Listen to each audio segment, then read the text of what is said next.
When we feel stressed, we naturally crave sugar and other unhealthy foods, which of course it's not helpful when we want to lose excess belly fat, lose weight, or simply just get fitter or stronger. So today, I wanted to share with you my 3-step method that will help you to manage stress better, stop stress emotional eating, especially when the cravings you feel like it's stronger than you, and make healthier food choices, which also will help you with your health, fat loss goals, and feeling better overall about yourself and also your body. First, I want you to give a bit of understanding behind what makes us crave wrong foods, because it's not about your lack of willpower, but there are actually chemical reactions that drive your food and sugar cravings. So in terms of food cravings, I like to look from two perspectives.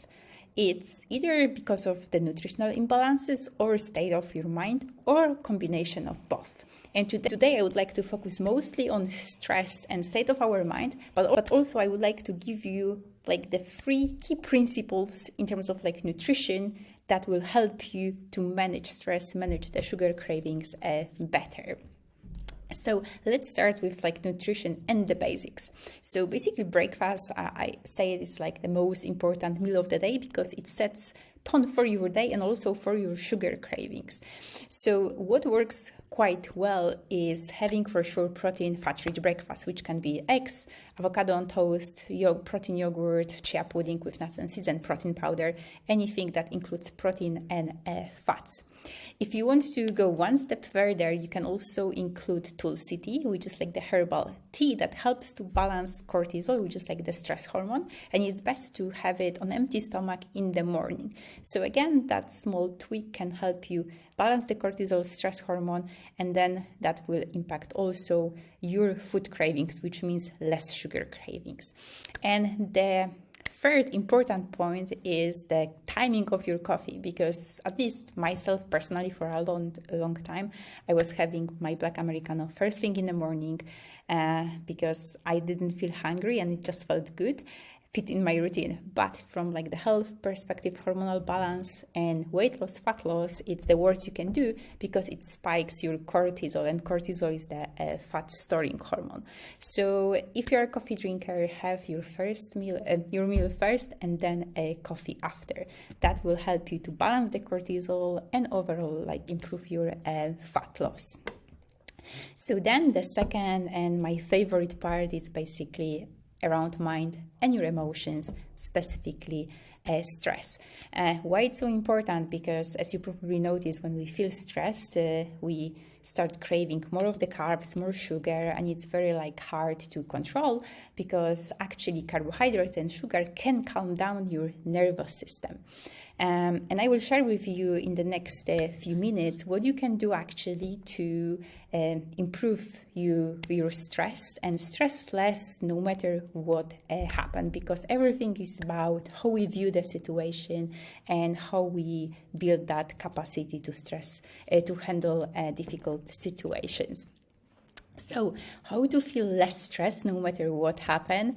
And the question is basically interpretation of what you experience. So usually we don't feel stressed about the situation itself. We feel stressed because of our interpretation and how we feel about that. So you may wonder, okay, what does it mean? So let me take example of giving a presentation at work. And after that, you ask your boss, how did it go? How did you perform? And your boss gives you the feedback. Maybe there was something that he didn't like, or you could do better. And what happened? We can, for example, take it in a way, okay, I need to improve that. You carry on with your day. Or it can make you feel stressed because in your interpretation, you may think that something is wrong with your skills. He didn't maybe I didn't do enough, maybe I'm not enough at all, or there is something wrong with me.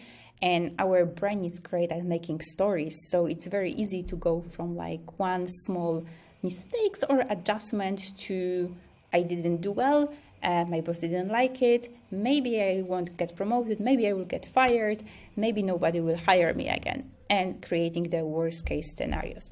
And the interesting thing about it is that for example, you can think about two people experiencing the same situation, but having completely different reaction. And that's kind of shows that it's not about situation, but how we interpret the situation, which comes to our thoughts and also beliefs, and pretty much to our past experience, especially the childhood, because this is where we form our behavior and reactions. So for example, if when you were little and you were learning to ride bicycle, maybe reading at school or drawing something, and you were only praised for your successes and achievement, you may feel subconsciously that you are only good enough or valuable when you only perform well. And of course, any situation that puts you in uncomfortable, I would say any situation that makes you feel uncomfortable, that you are not 100%, can make you feel stressed. And now you can see that it's not specifically about situation, but how you were wired, how your brain was wired to interpret the situations. And what is interesting about our brain, it doesn't see the difference between the actual threat or the dangerous situation and our thought. So this is the amazing visualization of that, the shark and the fish, that the shark wants to eat the fish, which of course is stressful, but also the fish just thinking about the shark that then come today, maybe tomorrow, maybe don't come at all, can create the same chemical reaction in your body, release cortisol, and cortisol is the hormone that basically increases your blood sugar and also signals to your body that, hey, I'm in danger, I need energy to run away, and sugar, unfortunately, is one of the quickest sources of energy. And you may notice that when you are more stressed, usually you don't reach out for whole food, quality meals, because they are slow releasing energy sources. You reach out for quick, cookie, maybe pasta or any other simple carbs, because they are quite easy and fast to burn for energy. So that's important to keep in mind, that your thoughts actually can create that stress, and by managing your thought better, you can also manage your stress better, which improves your food decision, food cravings, and that impacts, of course, your goals. So how to deal with food cravings when you feel stressed or down? There are two steps. The first one, which I mentioned, nutrition and breakfast, the most important one, protein-rich breakfast, coffee after breakfast, and tulsi tea as an additional booster to manage your stress better. And then the second part is basically around your mind and emotions. And it comes pretty much to working on your triggers, but I like to break it down in three mini steps. So the first one is really becoming of your triggers and your patterns, because when we know that when, for example, you had a bad day at work, you come home and you crave that cookie or chocolate, we know that we need to work on how you view certain situations at work or how you manage your work there. And once you identify the patterns, it's way easier to have those cravings in control and also stress less about situations that maybe you have not much control over, but they are part of your life. And the second step is really comes to accepting the situation that I had a bad day, and instead of seeing that, oh, maybe I did something wrong or it was just a bad day, how you can view it as a growth opportunity, how you can reframe the situation from seeing this as a negative to something positive. And then the third one is making conscious decision, because this is pretty much where the change happens. So if, for example, for years we wired our brain to perform certain task or behavior when we feel bad or uncomfortable, to reach out for that chocolate or cake, we repeat that on autopilot without thinking. And when we want to make a change, we need to remind ourselves that, hey, this is how I used to be, but now I want to change. So I need to create a new pathway that instead of reaching for the cake, I will do something else, which I also explain in a second and also share with you what could be your emergency plan B if you really feel you need that food. So the step number 0 in terms of like what you do when the craving comes in is really take a deep breath and pause for a second, because this is where we have the opportunity to think before reacting. And that allows us a bit of time to reflect, and I don't want to say regret our decision, but that's like the first steps to a change. Again, it's not about getting 100% everything perfect. We will fail, but it's all about like learning from our mistakes and don't repeat all the same things all over again. So step number 0, just really pause.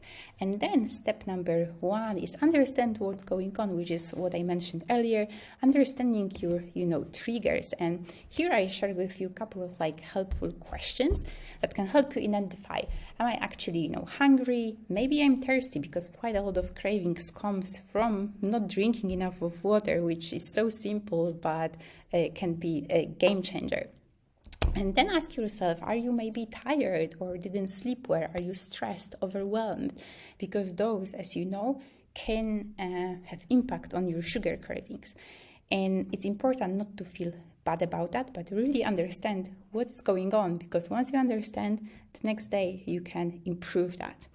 And ask yourself also what maybe didn't go as planned during the day, because quite often when you get disappointed or upset with someone or with ourselves, that releases that cortisol, stress hormone into our system that makes us crave the wrong food. And then also look on the bigger picture, like your overall well-being. And are you, for example, how are you eating? Are you on like extreme diet? Are you fulfilled in your life? Do you enjoy like your day? Or maybe you don't enjoy what you do most of your day and you feel like you need that reward at the end of the day? Those like few questions can also help you. Okay, what is actually driving my craving? And by working out one trigger by one, I always say start with the bigger, and can help you manage stress better and have less sugar cravings. And then what the other important thing to keep in mind is coping mechanism, because quite often we see food as our, I don't want to say escape, but it's something that makes us feel good, but only for a short period of time, not a long term.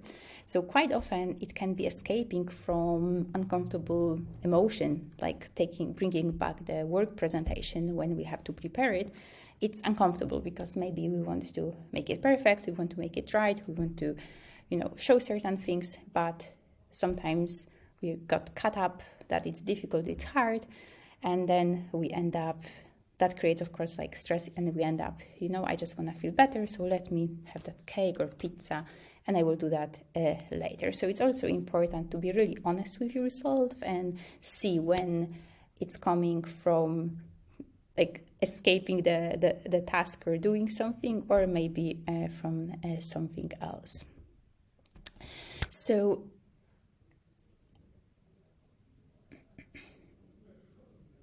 with stress eating and sugar craving, it's really about having that constant negotiation with yourself and having the daily reminders in your head that will help you to make that change. And one of my favorite reminders is remind yourself and ask yourself, does the food actually solve your problem?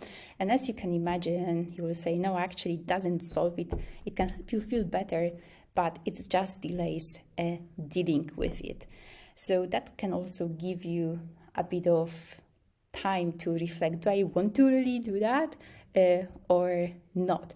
And once you are like more aware, how you act, how you react, you can manage those moments better, because then you can break it down into smaller components. So for example, the work presentation, if you know that it's stressful for you, and then how you can bring it down. Maybe I can plan my prep differently. Maybe I can ask someone for help. Maybe I can make notes. Maybe something else that can help you manage that trigger better.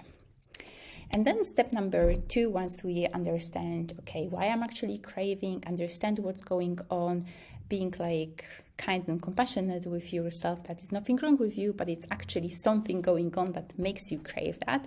The step number 2 is really accept it, that, okay, it's not ideal, but this is what it is, and now I'm working on it. Because if we don't accept things, we start fighting with something, and that unfortunately releases cortisol, more cortisol, stress hormone into our system, which makes things worse and not better. So accept, and then also reframe, which I mentioned earlier. So use it as opportunity to grow rather than obstacle. So lack of acceptance basically creates more negative thoughts, make you feel more worse. You start blame either others or yourself, and then we naturally look for something to make us feel better, which quite often is comfort food, alcohol, or something else. So acceptance is a big one here. And then reframing the situation. So instead of saying, oh, I didn't do well with that work presentation, maybe just take a piece of paper after that when you come back home and write 3 bullet points, what you need to improve and how you can improve that in the future, so you have action rather than just dwelling on the past. And the step number 3, the most important, make a conscious decision. So this is where you decide, okay, and I'm just gonna go for my regular cake or chocolate, or actually I'm gonna change something. And again, it doesn't have to be 100%, it's just really small change each day, and working through this every day. So becoming like aware of the consequence, it's very powerful. So again, about reminders, and the reminder number 1 here is how having that cake will impact my goals and who I want to become. Will that bring me one step closer to my goal or one step further from my goal? And when you kind of visualize, if I want to lose weight and having that cake actually make me look worse in my bikini, having that cake is less appealing rather than just thinking I want to have a cake. So that's one of the important reminders. And then again, questions where we are in this like negotiation stage. So ask yourself, what is more important to me? Is this cake or losing weight? Again, does this cake will bring me one step closer to looking better in my bikini? And at the end of, is it actually really worth it? Because again, it doesn't really solve the problem long term, it actually make the problem worse. So reminders, very important. And then like being clear on your options, because when we are stressed, we are in our like emotional brain, so we are not thinking clearly or being like logical. So having those options written down and knowing your options is extremely helpful and can help us make better food choices. So option number 1, if you want to go with food, just have another ready meal, because it will fill you up if you get like the meal rich in healthy carbs, quinoa, rice, sweet potatoes. It will also calm down your stress response, your cortisol, and can actually help you feeling, okay, maybe I don't need that cake anymore. I'm good now. So that's option number 1, most recommended if you go with like the food choices. Option B, if you feel like, oh, I really want this chocolate or something like I used to have. First of all, try to find healthier alternatives, maybe a nut bar, maybe dark chocolate instead of milk chocolate, and maybe slice of apple with almond butter or some other dip. And what is very important here is making very specific, because if we don't have a plan, if we say, okay, I'm just going to have dark chocolate, you may end up eating the whole bar of chocolate, which again is not healthy. But if you commit to yourself, I'm gonna, instead of going for the whole meal, I'm just gonna have some kind of healthier sweet treat, but I'm be very specific. I'm gonna have 2 squares of dark chocolate, 1 nut bar, and 1 sliced apple with almond butter. And once I'm done, I'm finished, and I will move to another task or something else to put my mind off. So that's kind of very important to keep in mind, that when we are like specific about what we're gonna eat, we finish there. Just don't go crazy with the amount or like the whole pack of nut butters or chocolate bars. And the option C, the last option, is just, eat whatever you feel like, but you also need to accept that it may end up eating a lot of wrong foods, and it's not gonna help you with weight loss or any other goals. So you have the power basically to make that choice, and I'm not saying it's like easy, but it's 100% possible. And by committing to yourself to work on that like every day, you can see amazing results over time, because I'm always saying it's about like 1% improvement rather just going from one extreme to another.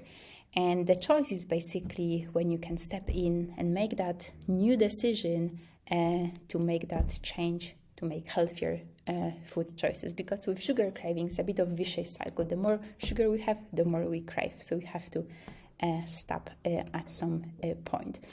And again, another reminder, remind yourself, and I like this, having this timeline in my head, that I am in point A, I want to get to point B, so I need to close the gap.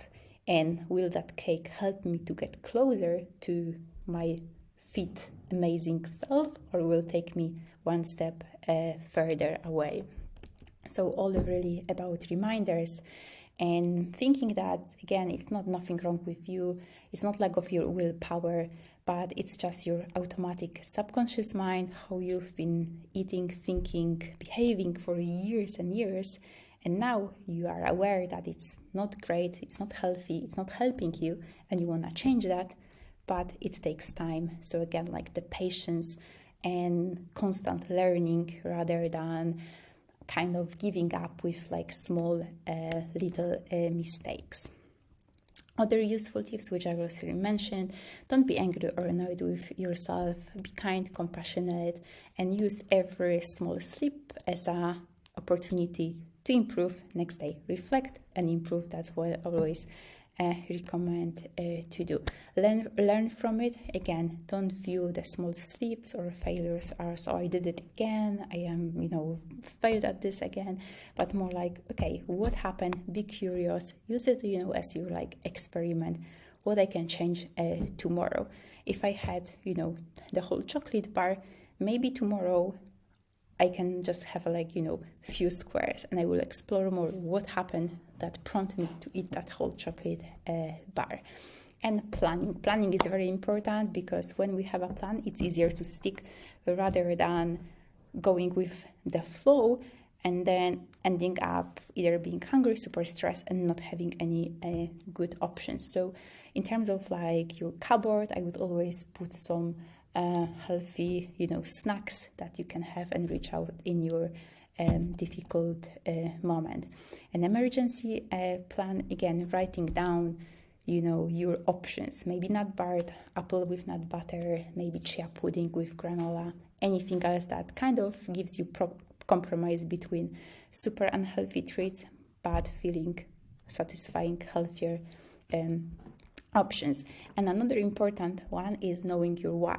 So again, comes a bit to your patterns. If you know that when you're tired you need extra coffee and a muffin, then you know that you need to first of all work on how not to be tired, maybe go to sleep earlier, improve your sleep quality.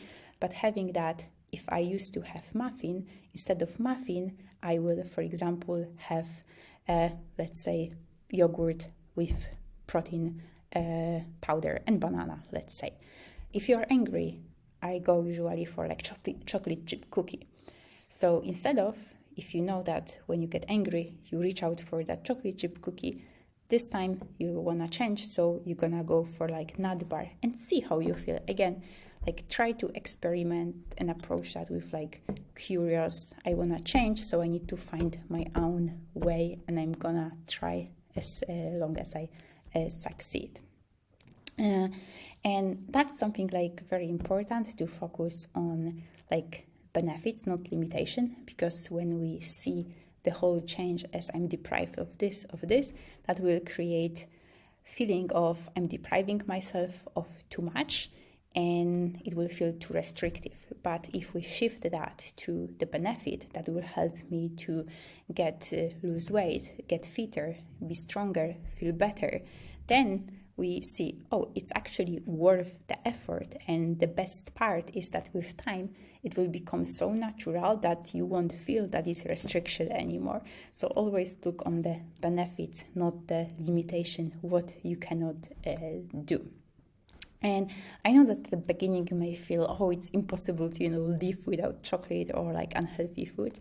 But yeah, it's 100% possible because our taste buds are changing. It's possible to change anything pretty much we do. It's just required effort.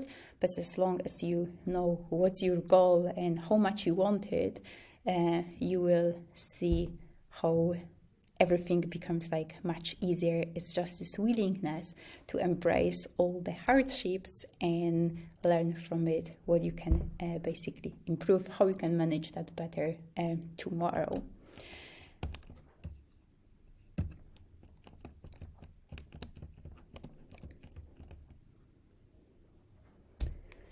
So yeah, that's pretty much it. So to summarize, what you wanna do, start your day with a good breakfast, protein-rich coffee after breakfast.